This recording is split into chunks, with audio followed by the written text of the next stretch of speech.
এটা দেখে তো আমরা তিনজনই অবাক। হাই এভরিওয়ান, কালোই জগতের আলো এই সত্যটাকে মেনে নিয়ে আজ মাথা থেকে পা পর্যন্ত পুরো ব্ল্যাক লেডি হয়ে বেরিয়ে পড়েছি। তিন ভাই বোনে মিলে আজ ঘুরবো কলকাতা। তো প্রথমেই আগে প্ল্যান মাফিক চলে গেলাম ভিক্টোরিয়া মেমোরিয়ালে, আর সেখান থেকে কেটে নিলাম 50 টাকার টিকিট। আজ ফার্স্ট টাইম আমরা যাব ভেতরের মিউজিয়ামটায়। তো এত রোদ্দুর ছিল, যেতে যেতেই আমরা প্রায় ভাজা ভাজা হয়ে গেছি। তবে মিউজিয়ামের ভেতরে গিয়ে আমাদের এত ভালো লেগেছে যে আমাদের অ্যাভারেজ রিয়াকশন ছিল ঠিক এটাই। সত্যি তোমরা যদি ভিতরে না গিয়ে থাকো আমাদের মতো, প্লিজ একবার ঘুরে এসো, ভীষণ ভালো লাগবে। ভিক্টোরিয়া ঘুরে প্রচুর ছবি ভিডিও করে এখন যাচ্ছি আমরা নেক্সট স্টপের দিকে, সেটা হচ্ছে বিড়লা প্ল্যানেটোরিয়াম। তবে আজকে আমাদের কপাল মন্দ, গিয়ে শুনলাম ভেতরে নাকি মেনটেনেন্সের কাজ চলছে।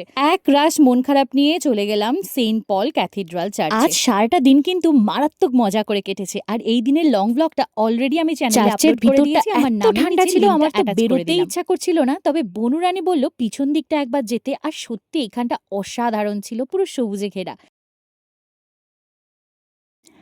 আজকের মতো ঘোরাঘুরি এখানেই শেষ। এরপর পেট পুজো সেরে এখন আমরা চললাম বাড়ি। আর কি কি খেলাম থাকছে নেক্সট পার্টে।